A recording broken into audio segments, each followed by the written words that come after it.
Қазақ қоғамында ғасырлар бойы сақталып келген кейбір салт дәстүрдің түпкі мәні ұмытылып, уақыт өте бұрмаланып жатады.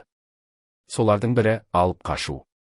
Кейбірі оны дәстүр деп ақтағанымен, шын мәнінде бұл зорлық, қыз тағдырына жасалған қиянат. Әрбір қыздың арманы мен болашағы қасиетті, ал оны ұрлау үлкен қылмыс. Бұл жай ғана бір қыздың емес, мыңдаған тағдырдың бейнесі. Салиманың басынан өткен оқиғаны соңына дейін тыңдасаң, сен де ойланасың. Қыз тағдырын ойыншық қылуға бола ма? Ауылдың таңғы самалы әрқашан Салимаға ерекше қуат беретін. Ол күн сайын мектепке асыға барып, кітаптарын бауырына қысып, болашаққа деген сеніммен жүретін. Қыздың арманы мұғалім болып, ауыл балаларына білім үйрету. Ол үшін білім жарыққа апарар жалғыз жол еді.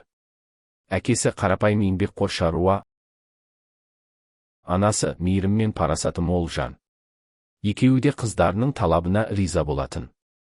Біздің Салимамыз оқысын, үлкен адам болсын деп барынша қолдады. Бірақ тағдырдың сынағы еш ескертусіз келді. Бір күні сабақтан қайтып келе жатқан Салиманың алдынан бейтаныс көлік тоқтап, ішінде отырған жігіттер оны тартып әкетті. Қыздың шырылдаған даусы далада жаңғырып қалды. «Қойыңдаршы! Мен бармаймын!» деп жылап айғайлағанымен ешкім тыңдамады. Бұл ауылда алып қашу әлі де кейбіреулер үшін салт саналатын. Жігіттің туыстары қызды киіндіріп, босағаға отырғызды. Қыз қашса да кетпейді деген ескі түсінік олардың санасын шырмап алған еді. Салима сол түні көз ілмей жылады. Оның жан дүниесі қағайырылды. Әке-шешесінің үмітін, өзінің армандарын ойлағанда жүрегі қан жылады. Таң ата ол анасына хат жазды. «Анашым, мені кешір. Менің жүрегім бұл өмірді қабылдамайды. Тағдырды зорлықпен құруға болмайды. Мен қайтып барамын. Білімсіз болашағым жоқ». Жігіттің туыстары қанша жалынып, ұят болады деп жалған сөздер айтса да, Салима райынан қайтпады.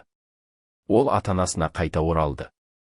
Әуелде ауылдың үлкендері қыздың кеткені ұят деп сөкті. Бірақ Салиманың әкесі қызының жанарындағы қайсарлықты көріп, оған демеу болды. «Қызым, сенің арыңды таптатуға жол бермеймін. Тағдырыңды өзің шеш, біз сенің арқан боламыз», деді ол. Осылайша Салима қалаға аттанып оқуға түсті. Қиындық аз болған жоқ. Жатақханада қаржысыз қалу, ауылдың өсегін есту, жалғыздықты сезіну.